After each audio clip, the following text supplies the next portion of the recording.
Entonces, bueno, se necesitan monumentos. También tu pregunta, ¿qué es el monumento? Eh, ¿Se necesitan, no se necesitan? ¿Cómo serían los monumentos de estos chicos a los que les estamos dando clases hoy? No, serían monumentos en Instagram, no sé qué sería un monumento, de verdad, porque, o sea, ¿cómo serían esas señales en ese espacio? Sí, y yo,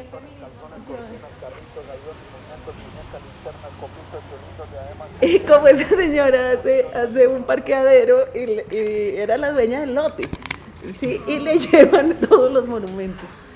No, entonces pues miren a Lenin, no, estas cosas que, sí, miren esto.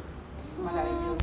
O sea, la cantidad de cabezas. Se llama el Parque de los Monumentos. El Parque de los Monumentos, ¿sí? ¿Qué tal? Y pues yo no lo conocía, sí. Y pues imagínense la cantidad de monumentos de la Unión Soviética. Esto era un monumento, cada semana inauguraban un monumento, ¿no? Y sacaban las medallas. Traje este texto, no sé si conocen esta autora, es Svetlana Alexievich. Es la misma de Chernóbil, la serie de HBO se inspiró en Chernóbil, escrito por ella. Y pues esto me gustaría mandarles también por lo menos un texto, y es La guerra no tiene nombre de mujer, y son relatos de las mujeres combatientes rusas en la Segunda Guerra Mundial. Sí, y estas mujeres, o sea, Svetlana Alexievich es la mujer que se ha ganado el Nobel. Sí, y se ganó el Nobel de una manera muy rara porque no escribe ficción, sino que hace entrevistas. Sí, y es la primera vez que tenemos como un Nobel de entrevistas. Sí, uy, son increíbles porque son entrevistas que se extienden por 2, por 3, hasta por 8 años. Sí, y entonces ella va y le pregunta por ejemplo, en esto, pues las preguntas en Chernóbil son impresionantes. Y aquí va y le pregunta a esas mujeres en los años 80 cómo lucharon en la guerra. Y estas mujeres dicen, por fin alguien viene a preguntarnos. No, por fin podemos hablar. ¿No? Y una dice, mi esposo me prohibió hablar de cosas personales, entonces solamente le voy a hablar de los sucesos grandes.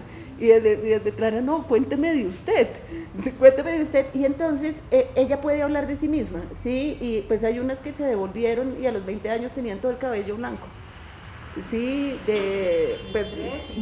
a los 17 se fue una, a los 20 llegó con el cabello blanco, otras no les, o sea, fue tanto el estrés que no les llegó la regla durante toda la guerra, ¿sí? Y el estrés y el hambre, ¿no? Y Svetlana, son cintas y cintas y cintas de cassette, ¿sí? De ella escuchando, y esto es pues una joya porque obviamente no son entrevistas, sino ella sirnió las joyas, o sea, es una cosa, y es muy bello porque dice, si Flaubert, no, si Flaubert decía que él era una pluma humana, yo soy un oído humano, y cambia completamente el relato de la historia, porque es una historia en primera persona y es una historia personal.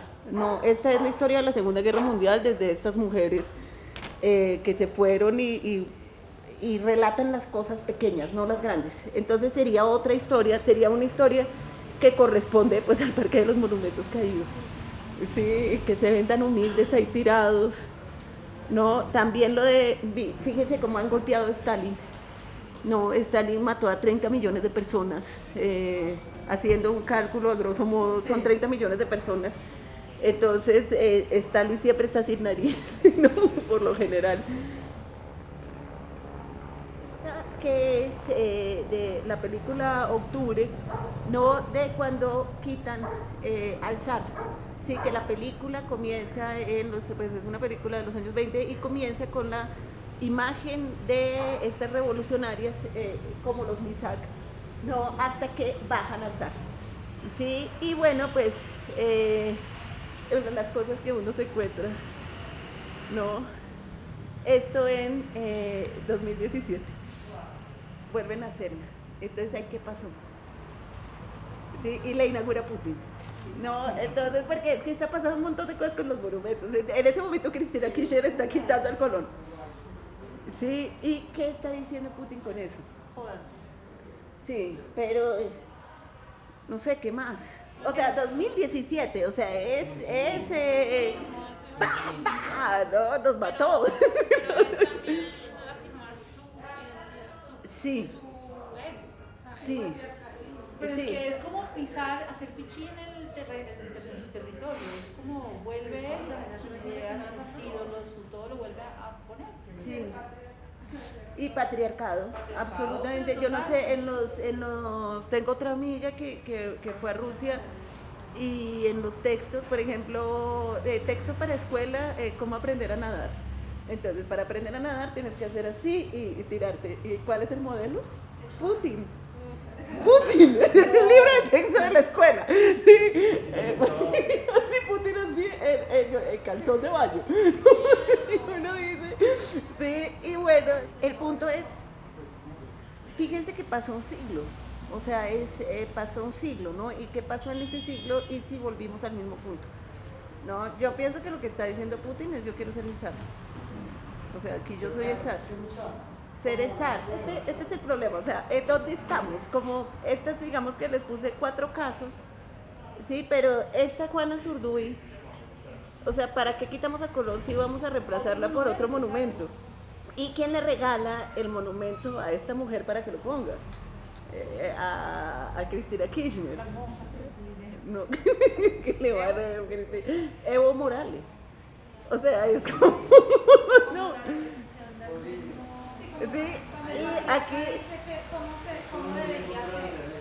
Sí, es como que y es la posición. al revés. Exacto. Y es más o menos lo que un patriarca vuelve y repite, sea de donde sea. Y también es como, a mí se me hace que también es como decirle, es la expresión de seguirle diciendo, no únicamente a la sociedad, sino también a las mujeres, que ellos son los que pues ahora quieren colocar como mujeres o decir quién mujer debería estar. Que eso también hace parte de ese ciclo que vuelve y se repite. Sí, y además es una mujer, pues, es una mujer vestida de hombre, es una mujer con rasgos, no vestida de hombre, porque por ejemplo yo amo a Manuelita, sabes que se la pasaba vestida de generala.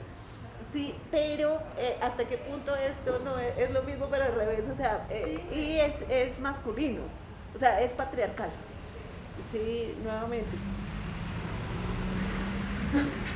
Bueno, entonces, nada, queríamos invitarlos a este almuerzo, sí, que es, como les dije, un almuerzo que recuerda los ejércitos libertadores y nos recuerda que en los ejércitos libertadores tenía que haber mujeres. Sí, María pues sabe muchísimo de eso, vamos a... y pues lo que les mandé en el mensaje, no es una contradicción citarlos a un almuerzo sobre la guerra cuando la guerra es hambre. Sí, la guerra no es comida, no, es justamente hambre. Sí, pero de cualquier forma había que comer. Sí, alguien tenía que cocinar. Y que fuera una mujer. Las mujeres pues eran las que, es que ¿quién limpia el desastre de la guerra? Sí, el desastre de la guerra, yo no sé, la guerra no tiene nombre de mujer. Desvetrana Alexievich, después de Stalin, después de todo lo que pasó en Rusia, ella en los 80 se va a escuchar a las sobrevivientes, sí, y claro, pues nos cuenta otra segunda guerra. Otra segunda guerra narrada por mujeres, o sea, esto es otra cosa, y no es un relato heroico y no es un relato monumental. ¿Sí? Y una de las preguntas que se hace Svetlana en Chernóbil es cómo hacer un monumento a Chernóbil. ¿Sí? ¿Cómo sería un monumento a Chernóbil? Y entonces, bueno, estamos en este almuerzo cuestionándonos los monumentos y cómo sería una historia escrita por mujeres. ¿Sí? No por mujeres, sino por lo femenino. Entonces, les presento a María. María es mi hermana. ¿Dónde está María? Aquí está María. La María. Y María pues ha hecho toda una investigación sobre el siglo XIX en Colombia y la comida. ¿Sí? ¿Qué se comía en el siglo XIX? Y bueno, todo el río Bogotá. Sí, cómo sacamos pescado del río Bogotá, sí, porque pues los ríos estaban vivos. Bueno, buenas tardes y gracias a Julia por invitarme a cocinar, que es como la decisión que tomé y que tiene más sentido para mí desde el 2004, que fue cuando decidí que era lo más real que podía hacer. Pues yo empecé en 2004 leyendo los recetarios más antiguos que se encuentran en Colombia lo que hay en libros raros y manuscritos de la Luis Ángel son todos recetarios del siglo XIX, porque solo hasta el siglo XIX se empiezan a escribir recetarios en Colombia. Esos recetarios del siglo XIX son muy interesantes porque hay un lado real de esos recetarios que se puede ver en las cantidades, ¿no? Entonces, torta de papa, y dice 56 huevos. Nosotros, ¿sí? 2 costales de harina.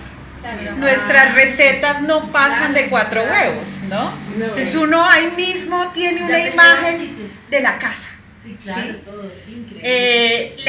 Entonces, pollo al horno, ¿no? Dice, tuérzale el pescuezo al pollo y desplúmelo, cuidando en guardar las plumas que sirven para la decoración, ¿no?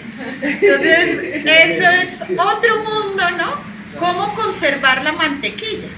Son preguntas que uno, por supuesto, ya no se hace, ¿no? Entonces, están recetando conservar la mantequilla con estas sales, pero cuidado porque esta es venenosa y ya se ha comprobado, ¿no?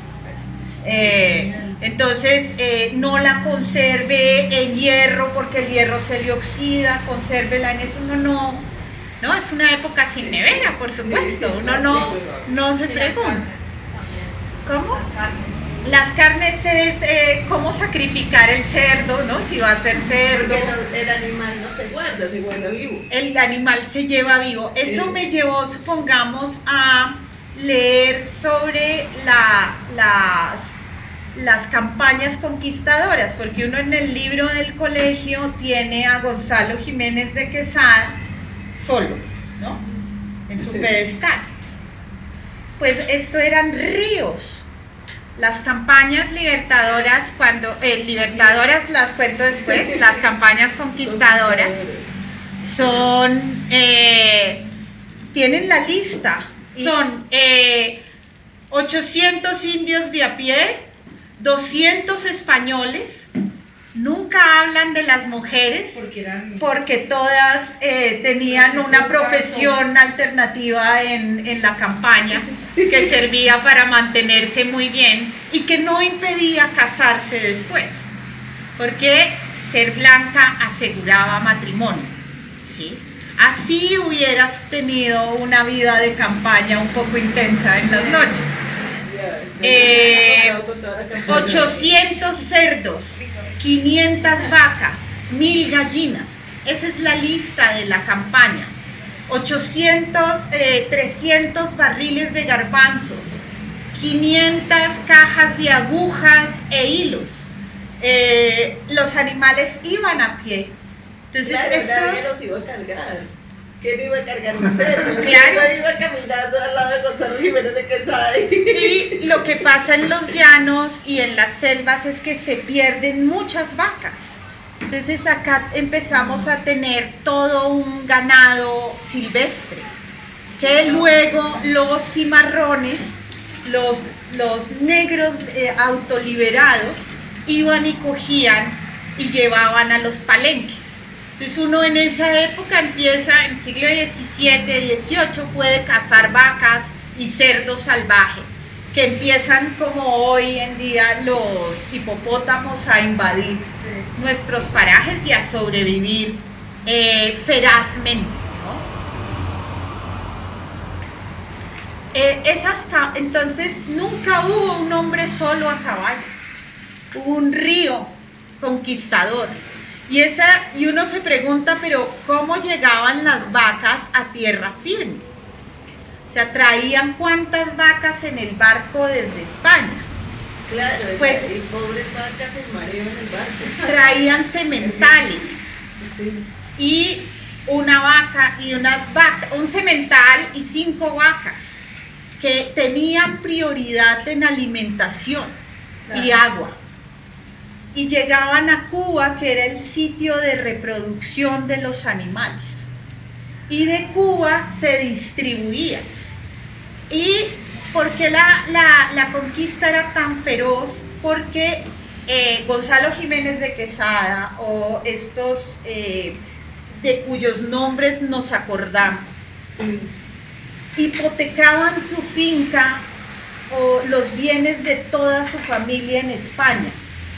Con eso se pagaban el viaje en el barco, con los arcabuces, las semillas y los hilos para remendar la ropa y las armaduras. Pero todos tenían que hipotecar, el viaje era carísimo. Los dirigentes eran quienes habían podido hipotecar para tener plata, Claro, tenía otro estatus ya. porque en La Habana lo que hacían era contratar mercenarios. Mercenarios muy caros que ya habían ido a tierra firme, ya sabían cómo hacer. Esos eran los que se contrataban y se armaba la campaña conquistadora que se adentraba a tierra firme, con los caballos, las vacas de Cuba que ya estaban adaptadas, porque al principio morían mucho con los cerdos y las gallinas, y con las mujeres que también esperaban en La Habana a ver a qué campaña se unían. Entonces, el que había hipotecado estaba dispuesto a lo que fuera con tal de recuperar la plata para salvar sus bienes en España, cosa que muy poco sucedía. Los perros para atacar los pueblos que se les oponían, ¿no? Que fueron de las armas más efectivas y crueles. Y el río que se metía por los caminos indígenas, nunca descubrieron nada. Eso es muy importante tenerlos en cuenta. Claro. Y todos eran guiados por mercenarios, blancos, mestizos e indígenas, que se devolvían a Cuba a esperar al próximo Gonzalo que llegara con plata para contratarlos. Y eran mercenarios como los que fueron a Haití. O sea, no hemos cambiado mucho. Vuelven. Y como esos ríos que están saliendo por el tapón de Darién para ir a Estados Unidos, que contrata, que vale el viaje vale como $2.000. Y uno ve a esta gente pobre caminando kilómetros y kilómetros, pero ellos han pagado cada uno El derecho a estar en el río. derecho a estar en ese río. Y han pagado, pues imagínate el ahorro que tienen que hacer estas personas porque son de Haití. Y tienen que pagar un cupo de $2.000 para poder hacer ese viaje que no saben si van a salir vivos. Y hay que siempre tener en el recuerdo que no hay nunca hombres pobres solos. ¿Sí? Y ricos, siempre son familias. Siempre son, o sea, acá vinieron en la conquista muchísimas mujeres cuyos nombres se borraron para siempre. Por lo mismo que pasa en el libro de Svetlana Aleksiev, que logran contar las mujeres. Svetlana entrevista a estas personas durante 10 años, no en un día, no en 2. Son años y años hablando hasta que la mujer cuenta que cuando salieron de la guerra, los hombres paseaban por el centro de la calle, ¿no? Y la gente les tiraba flores. Y a las mujeres les gritaban putas. Puta, puta, puta, estuviste en la guerra mamándoselo al otro. El papel de la mujer en la guerra es ser puta. El papel de la mujer en la conquista es ser puta. Y el papel de la mujer en la independencia fue el de puta. Así fueran heroínas, si hubieran volado aviones, puesto bombarderos, así eran las más aguerridas en la guerra, en lo que cuentan de cómo recogieron los heridos. Ellas, mujeres que llevadas por el hambre pesaban 40 kilos, recogían mastodontes de 60 kilos en hombros para salvarles la vida. Y cuando llegan, él marcha y ella debe esconderse porque la esposa la va a matar. Las esposas y las viudas son las que más las persiguen, porque ellas se robaron a sus maridos en la guerra. Entonces, esas mujeres nunca hablaron, nunca, porque era una vergüenza haber estado en la guerra. Lo mismo pasa en la conquista, es una vergüenza haber sido parte de la campaña conquistadora, porque todas eran violadas en la noche, no porque lo vendieran, eran violadas. En este momento... Para que la muerte que va para México, ¿sí? Cuando te dan el viaje, te dan anticonceptivos, y tú pagas la cuota y te dan unos anticonceptivos porque vas a ser violado. O sea, tú ya sabes que en ese tren vas a ser violado durante todo el viaje. Exacto. ¿Sí? Y eso ese es el papel desde la mujer. Y después de que te violan, eres una puta. Exacto. Hombres de esos que acusáis a la mujer sin razón, sin ver que eso es la ocasión con lo mismo que juzgáis. Sí. Pues una de las cosas que uno puede hacer y que pues a mí me encantaría es ver las partidas de salida, los documentos de salida que están en Sevilla, en el archivo de Indias, que son maravillosos. Yo he encontrado cositas, porque no todo ha sido transcrito, ¿no? Cuántas vacas, cuántos cerdos, cuántos arcabuces, cuántos garbanzos, está todo, porque había que pagar impuesto por todo. Entonces, también uno podría empezar a descubrir cuántas mujeres salieron en los barcos. Y si estarían registradas así, ¿cómo lo harían? Porque si venían a hacer... Pues ahí tenemos... Les pedían RUT y certificado predial. ¿Quién sabe? O sea, porque los españoles de eso viven. ¿Cómo les anotarían, no? Porque era algo escondido. Igual Pero, era, y si estaba blanqueado. ustedes ven en el buscón de Quevedo, al final, el buscón dice que parte a América con su pareja, y decidí de marcharme a Indias con ella para ver si cambiando aire y mundo cambiaba mi suerte, y fueme peor. Y ahí se acaba el... Además porque nunca dejan de ser pobres. El Ellos buscón. vienen y matan a todo el mundo acá y quedan, y esos mismos conquistadores quedan en el mundo. Y cuando el conquistador que ha hipotecado se devuelve triunfante, le hacen encerrona el que tiene sus bienes y termina en la cárcel, ¿no? Para que no recupere los bienes en España. Entonces ahí hay una España, si se acuerdan, en harapos, ¿no? Sí, Después siempre, España es muy sorprendente porque en ese tiempo tenemos al Buscón y España es pobre, y uno dice, pero ¿en qué se gastaron la plata? O sea, hermano, ¿cómo que yo les mando un barco lleno de oro y ustedes lo ponen todo y desde que se gastaron la plata y fueron y la guardaron? Nacen las Indias honradas donde el mundo le acompaña. Es Don Dinero, ¿no? Sí. Poderoso caballero es Don Dinero. Nacen las Indias honradas donde el mundo le acompaña. Viene a morir en España y es el Génova enterrado. Y pues quien le trae al lado es hermoso aunque sea fiero, poderoso caballero es Don Dinero. Sí, y pues se lo gastaron en donde, pues lo hipotecaron todo en Génova y en Holanda, pues en los bancos. Y pues si ven todo es el, como diría Marx, acumulación originaria de capital, ¿no?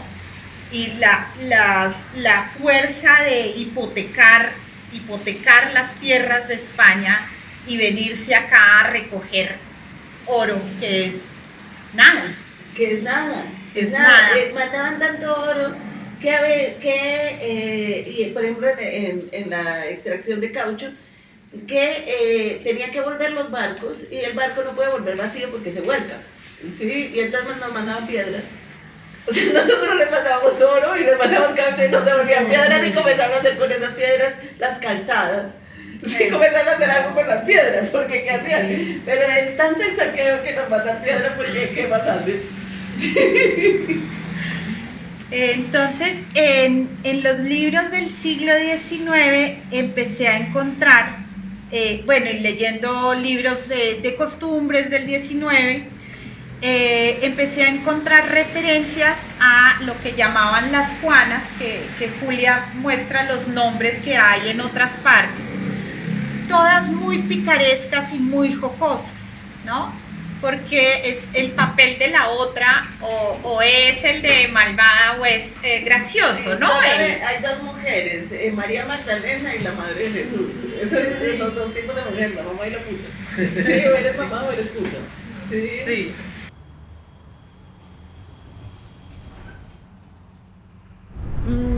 Entonces vamos a la Orellana.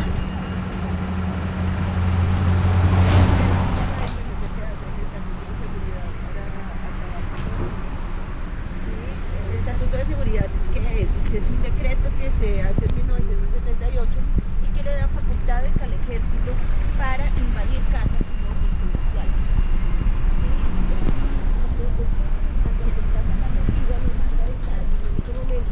En donde el ejército podía invadir casas sin orden judicial, pero las casas de quién, no de los comunistas, de los homosexuales. Sí, y eso fue muy fuerte porque a muchos les invadieron la casa.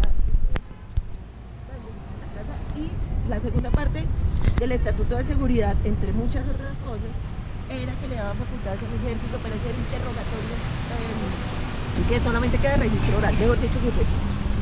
Interrogatorios sin registro. Tortura. Y bajo tortura. Y bajo tortura. Y ahí está Felisa Burti, que yo no sé si escucharon esto, que el ejército, que ella le dice al ejército, entran a la casa, le vendan los ojos. Sí, ahí está. En el primero, sí, que ella le dice al ejército, ¿ustedes por qué me tienen aquí? Y el ejército le responde, por lo que usted nos diga, nosotros vamos a saber. Sí. Si no, no existiría el Amazonas, Muchas entonces... gracias. Tenemos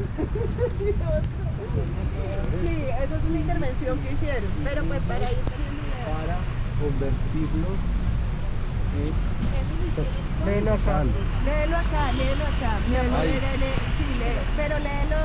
Me apoderaré de vosotras, de vuestras mujeres y niños, para convertirlos en esclavos y venderlos como tales.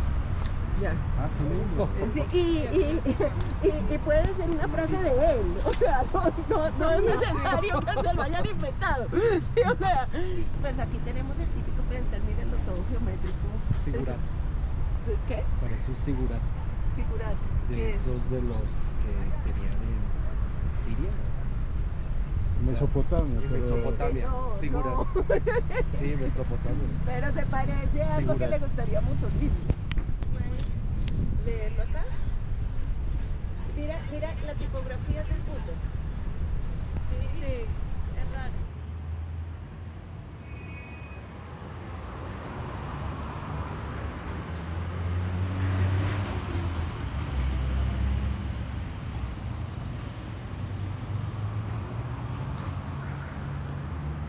¿Y qué te hace? ¿Ya viste el año? La otra vez yo no. 1938. 1938, escudo nacional socialista.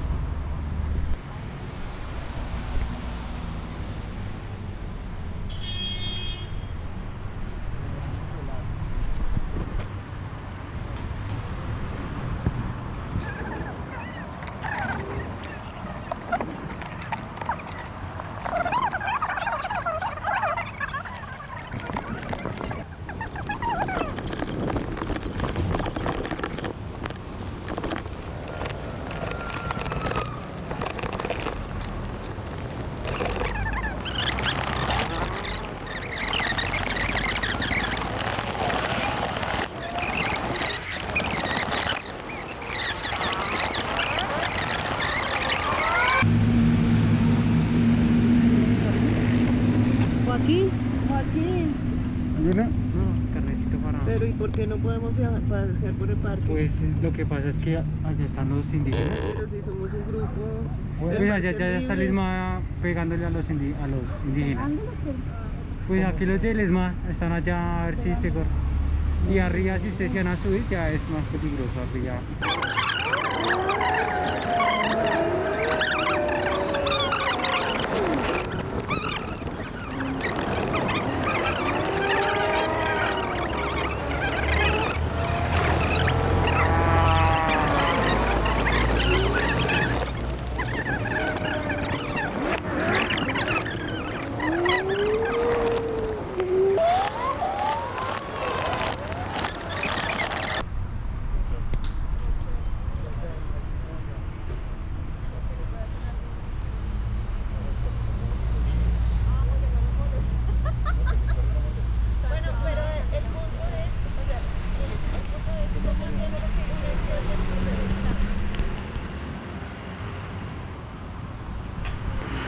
pedestal pues es lo que, además lo que separa como la estatua del mundo, ¿no? El límite, y pues lo que Sin embargo, la hace, gente tira la estatua, rompe el pedestal.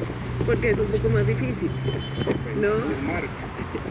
Lo que marca, aquello que usted coloca en el pedestal tiene todo el peso posible. Pero es bien interesante que se tire la estatua y no el pedestal, ¿no? Sí, O sea, no, porque el pedestal se puede romper a más otros años. sí, Se puede... se pinta, sí. Pero el asunto no... Pero, por ejemplo, ese que se está diciendo, el asunto no es contra el pedestal, es como justamente el problema, porque, por ejemplo, entonces, ¿qué hacemos? Cambiamos un monumento por otro. O sea, vamos a quitar ¿cómo se llama? A Belalcázar y vamos a poner a una indígena mujer así, o vamos a hacer lo que hizo Cristina Kirchner, ¿sí?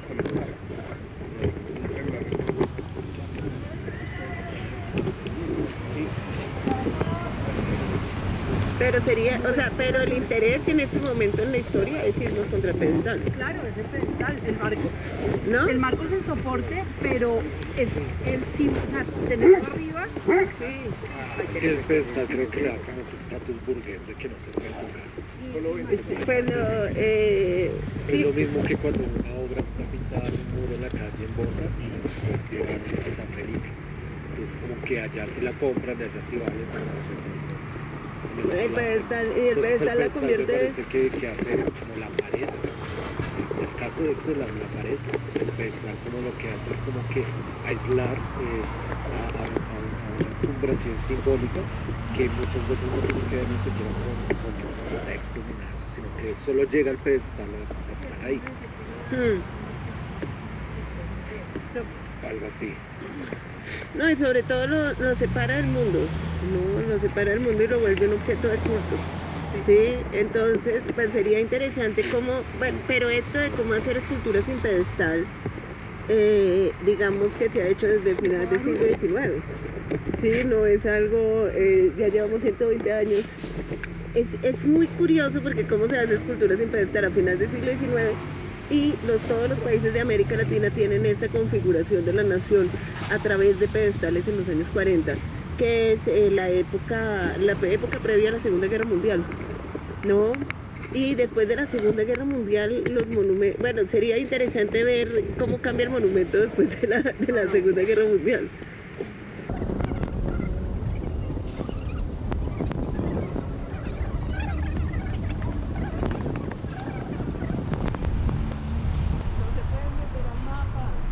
No se puede meter. Voy a llamar a la policía. Nos van a llamar. No, mentira, no, sí se puede meter.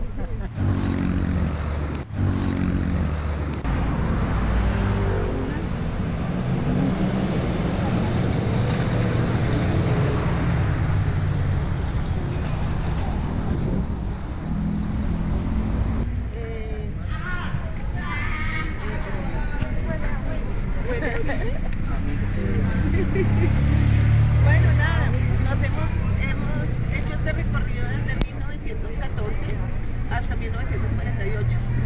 Sí, las ideas son bastante semejantes, que es la misma idea que tenemos ahora, que sería, decía Gaitán, hacer a los ricos menos ricos y hacer a los pobres menos pobres. Sí, que es lo mismo de un intervencionismo de Estado, porque no existe eso que se llama, ¿cómo se llama? Libre mercado. Sí, eso lo dice muy claramente Uribe en los discursos, pero es impresionante, en 1910, sí, 4 años antes de que lo maten, dice, Adam Smith nos ha vendido, ¿saben quién es Adam Smith? Sí, el tiempo es oro. Sí, y yo no sé si han leído el texto de Adam Smith, cómo se hace un alfiler, que es una cosa, es un párrafo de cómo se hace un alfiler, explicado por Adam Smith, y cómo puedes hacer que los obreros te hagan 10.000 alfileres por minuto. Y sí, uno es como calma, o sea, no necesitamos tantos alfileres. Sí, después del problema, realmente la mercancía se inventó para intercambiar el dinero. Eso hay que tenerlo muy claro, no es dinero la mercancía. Nosotros siempre pensamos que había un trueque, había una época en donde un indígena le estaba cambiando una papaya al otro por un tomate. Eso nunca pasó. Eso nunca pasó. El dinero se inventa como dinero. Sí, ha habido intercambios, pero en el siglo XVII con todo el oro de América. ¿Sí? Y hay una monetarización de Europa de tal forma que tienen que inventar la revolución industrial para intercambiar el dinero. Y ese es el problema, porque si el valor no se intercambia, pierde su valor, por eso se llama valor de cambio. ¿Sí? Y entonces, ¿qué dice Rafael Uribe Uribe? Dice, hay unos economistas que se llaman Adam Smith y hace una listica, ¿sí? Y a ellos es muy chistoso porque no les creen en sus propios países, ¿sí? Pero a nosotros sí nos vendieron esta teoría, que es mercado libre, cero intervención del Estado, ¿sí? Y el Estado no tiene nada que ver con crear empleo. Sí, y a nosotros sí nos la vendieron, y nos la vendieron para ser subyugados por los yanquis, y utiliza la palabra yanqui, ¿sí? Y claro, 4 años después lo matan. O sea, sí, en el performance de Ana María queda muy claro que a Rafael Uribe Uribe lo matan enfrente, lo matan enfrente del Capitolio y lo matan a la 1 de la tarde, que es un patrón que se repite siempre. Matar a los grandes líderes, hacerlo lo más visible, porque ¿por qué no lo matan escondidos? Sí, que envenenados, tipo Stalin, tipo Rusia, porque los tienen, Los mataron a la misma hora más o menos, y es la hora en que hay 13. a las 13, es la hora en que hay más gente en la calle y que más pueden ver al asesino material. Sí, que eso es fuertísimo, porque el pueblo se va contra el asesino material y nunca se investiga el asesino intelectual, que es el problema. ¿Sí? Claro, se van todos, nos vamos todos contra los sicarios que acaban de matar al presidente de Haití, y no contra la vicepresidenta que fue a rescatarlos. ¿Sí? Porque ¿qué saben esos tipos? Entonces es un patrón que se repite, y ustedes lo ven en las manifestaciones, cómo mataron a Pardo Leal, cómo mataron a Galán, cómo mataron a Bernardo Jaramillo, sí, Pizarro, siempre los matan a una hora en donde todo el mundo crea los asesinos materiales y se olvide por eso de los asesinos intelectuales. Sí, y bueno, son prácticamente las mismas teorías de esta primera mitad del siglo Es XX. como, se propone como una escenificación, pero sin ver lo que hay detrás tras bambalinas, o sea, lo que hay entonces, Claro. siempre hay un escenario, como un obscenario, que es el que produce esa perversión. Qué bueno sacaste esa palabra. Está muy bueno ese término. Obscenario, Claro, el escenario y el obscenario. Claro, El escenario lo que es está se detrás de escena y produce la perversión que se escenifica en el escenario.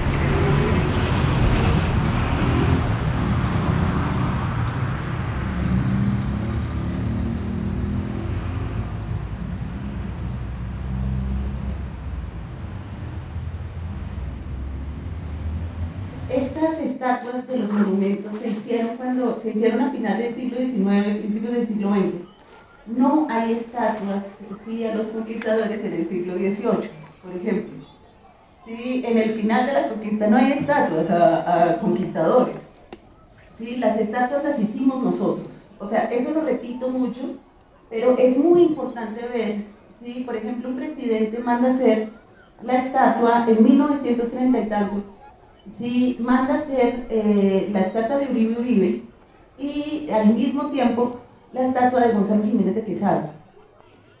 Sí, fíjense que es muy extraño, porque pues Gonzalo Jiménez de Quesada es para nosotros es el colmo de la opresión, y Uribe Uribe es un líder, pues no es un líder social porque es un senador, sí, pero es un tipo que está proponiendo dar empleo, sí, que el Estado sea generador de empleo, y bajar impuestos al pueblo y subírselos a los ricos. Obviamente contrata a dos manes que lo matan cuando va a entrar al Capitolio, ¿sí? Cuando está caminando después del almuerzo. Miren estas dos estatuas que se hacen en 1930, a Uribe Uribe y a Gonzalo Jiménez de Quesada. Entonces, y son mandadas a hacer por el mismo tipo y hechas por el mismo escultor, que es un escultor español, que es Victorio Macho, ¿sí? Y que es Macho, ¿no? Él tiene una propuesta que es hacer como es que es erección monumental, porque un monumento, esto puede ser más macho, o sea, el monumento es un gran, sí, es un gran falo, es un gran como obelisco, sí, que se coloca para señalar el poder, sí, y el poder es vertical, el poder no es horizontal.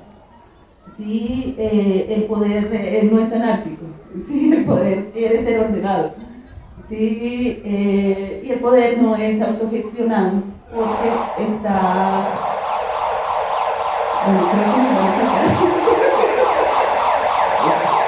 Luego fundiremos al hombre. Se está acercando. Pues un caballo Se está acercando. no es digno de matarse. Ni siquiera puede llamarse monumento. Todo el pueblo aporta. ¿Ya ves? Aldabones, candelabros, monedas, espuelas, medallas y cubiertos. Para fundir el hombre a su caballo. Después discutiremos el lugar para la estatua y la forma de su pedestal. Un recodo cercano a las montañas entre bosques y sauces y eucaliptos. No estaría mal construir un sitio elegido, un pequeño parque que permita a las mucamas citarse con sus novios al pie de la escultura.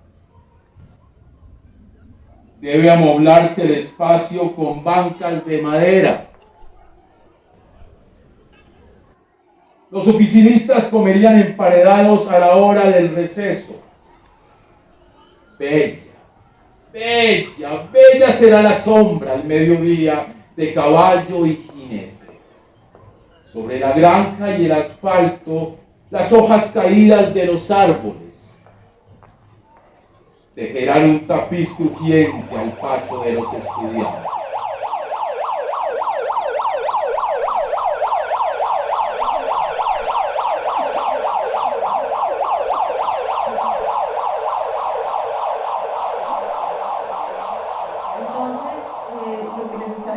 Tirar los monumentos es un acto de repensar el Estado, ¿sí? Y pues este Estado que está haciéndole los monumentos, o sea, al conquistador y al...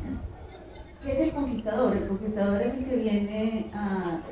no es el que se queda con la tierra, ¿sí? Porque la tierra no vale nada, es el que se queda con las personas, ¿sí? El que se queda con el trabajo.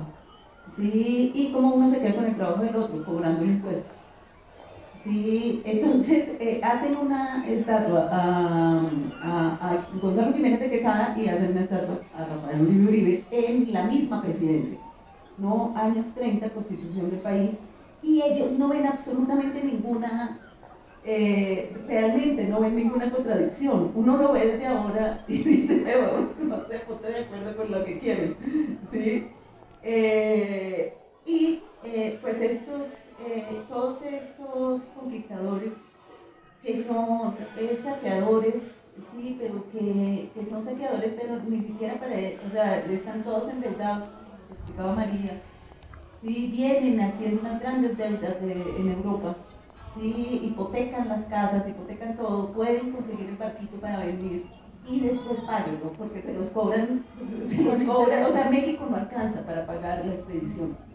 Sí, y entonces, bueno, Gonzalo Jiménez de Quesada, que muere de lepra en Mariquita, sí, solo con, creo que es el segundo caso de elefantismo en América, y no le alcanza todo lo que ha saqueado, sí, para pagar. Hernán Cortés lo destituye.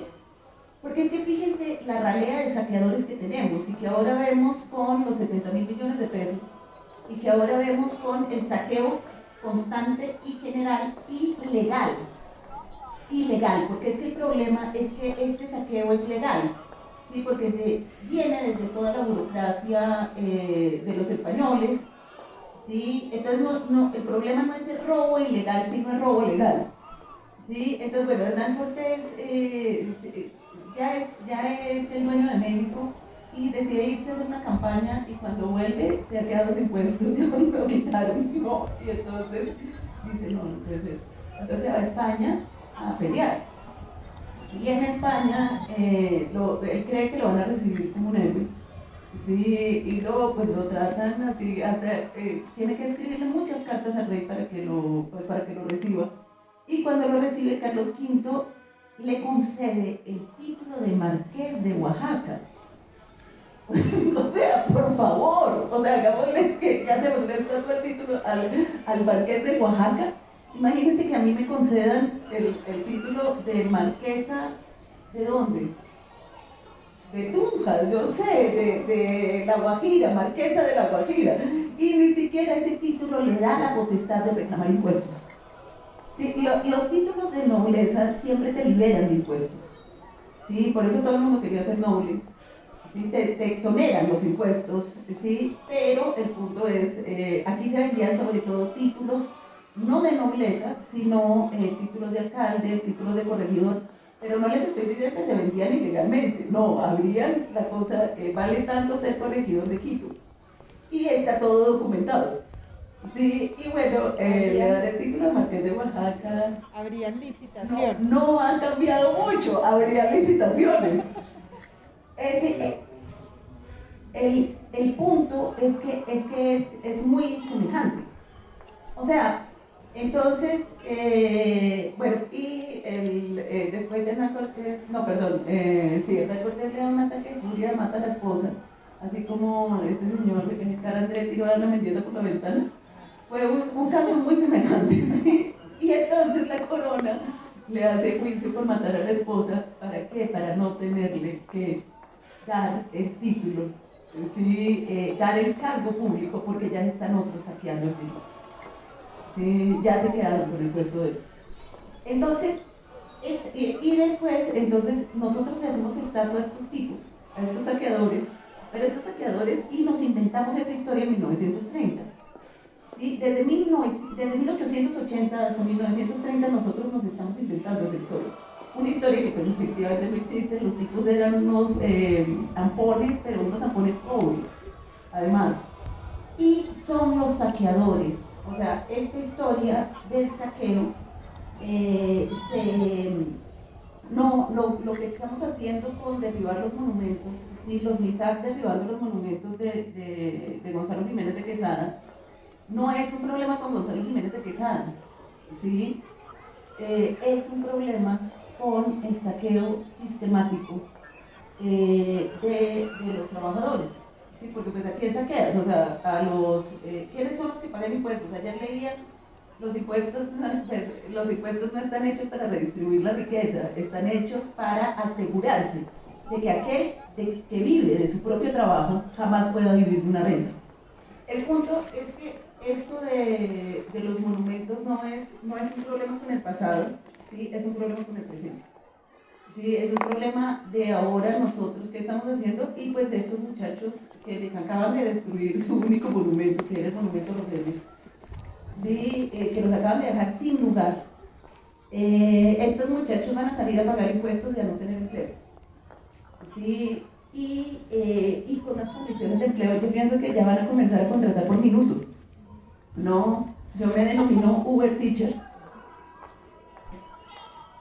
Son ficciones, o sea, se ha llegado a una ficción, pero es la misma ficción de Gonzalo Jiménez de Quesada llegando aquí solito, ¿no? Con un sable, a ponernos de rodillas a todos, en cuatro. ¿Sí? Eso es una ficción, el tipo no pudo haber llegado solo, o sea, tenía que tener un montón de gente. Y esa misma ficción se está dando con los mega ricos, diciendo que ellos construyeron sus fortunas. Sí, o sea, la estatua del monumento es la misma narrativa de alguien que salió del vulgo y lo consiguió. Y nosotros, además de ser pobres, nos sentimos absolutamente culpables de serlo. ¿Sí? Porque no conseguimos salir por el pecado original. ¿Sí? ¿Cómo llegarle al grosso de la población? por TikTok e Instagram. No, o sea, por Reddit nos tenemos que meter, pero tenemos que ir se puede, el problema es que uno lo matan, ¿sí? El problema es que si uno sigue diciendo esto, lo matan, ¿sí? Desde Rafael Uribe, 1914, ¿sí? Pero se puede, eso no hay ningún problema, se puede y hay que despertar del sueño, ¿sí? De un Estado al que le paguen impuestos para, se supone, redistribuir la riqueza, ¿sí? Esa riqueza hecha por los mega ricos está construida a partir de la plusvalía del trabajo, ¿sí? Del trabajo de todos nosotros, ¿sí? Plusvalía porque es una valía que es plus, ¿sí? que no tiene, que es más, ¿sí? Y esos impuestos se están yendo a financiar estas fortunas y nosotros definitivamente podemos hacer algo, pero no nosotros. Eso ya lo empezaron a hacer los muchachos y los MISAC derribando los monumentos. ¿Sí? Y hay que tener en cuenta que en condiciones espantosas en 1900 y en 1930 se logran las 8 horas laborales, ¿sí? A punta de huelgas. Hay que ver cuál es la huelga que hoy nos corresponde. Tal vez no, ese es algo que hay que estudiar. ¿Cuál es la que hoy nos corresponde hacer que pueda cambiar las condiciones actuales? Pero si se logró en esa época en que el trabajo era de 20 horas y se dormía 4 en la fábrica, ¿no? Hoy algo se hace. Entonces, bueno, el punto es cómo salir de la ficción de la burocracia, ¿sí? Y de la historia. Esa historia es un invento reciente, ¿sí? Cómo salir de esa ficción y cómo fracturar la jerarquía, ¿sí? Y pues por eso hemos hecho una inversación, ¿sí? Y hemos invertido el auditorio. Entonces hemos estado pensando sobre eso y las propuestas han sido fantásticas a la pregunta sobre qué hacer con el monumento, pero esta pregunta no es sobre el monumento, es qué hacer con la historia, es qué hacer con el Estado, es qué hacer con el poder, es qué hacer con los impuestos, ¿sí? Y por eso es urgente, ¿sí? Entonces, bueno, ¿qué es lo que se está haciendo acá? No, yo quisiera cerrar diciendo, no nos dejemos robar la esperanza. O sea, no nos dejemos robar la esperanza, se han luchado mucho, hay que reconocer las luchas que se han hecho. Sí, que hizo el mismo Uribe, que hizo Jorge Eliezer Gaitán, que hicieron nuestros abuelos. Sí, y esas luchas hay que reconocerlas y nos pueden robar todo menos la esperanza. Puedo ser muy romántica, pero bueno, ya se abrirán las grandes alamedas por donde camine el hombre y la mujer libre. Pues muchas gracias.